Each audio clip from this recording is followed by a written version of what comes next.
মুসলিরা যারা রোজা রাখবেন তারা সঠিক প্রস্তুতি মেনে চললে নিরাপদে রোজা রাখতে পারবেন। আজকে আমরা জানবো রোজার মাসে ডায়াবেটিক রোগীরা কি কি নিয়ম মেনে চললে নিরাপদে রোজা রাখতে পারবেন। দিনের বেলা রোজা রাখা অবস্থায় অতিরিক্ত হাঁটাহাঁটি বা ব্যায়াম করবেন না।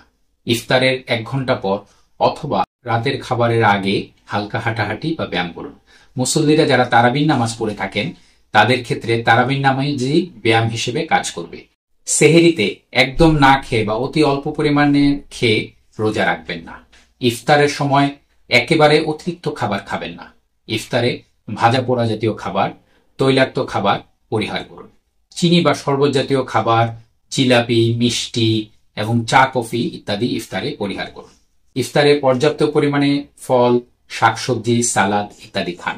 ইফতার থেকে সেহরি পর্যন্ত এই সময়টাতে পর্যাপ্ত পরিমাণে পানি পান করুন। আলেমগণের মতে রোজা রেখে রক্তের সুগার মাপলে অথবা প্রয়োজনে ইনসুলিন নিলে এতে রোজা নষ্ট হয় না।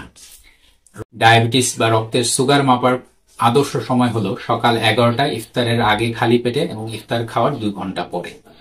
যদি কখনো রোজা থাকা অবস্থায় রক্তের সুগার 4-এর নিচে নেমে যায় অথবা 16.6-এর উপরে উঠে যায় তাহলে রোজা ভঙ্গ করুন। রোজার অন্তত 1 মাস আগে একজন এন্ডোক্রাইনোলজিস্ট বা ডায়াবেটিস বিশেষজ্ঞ দেখিয়ে আপনার ঔষধের পরিমার্জন বা সংশোধন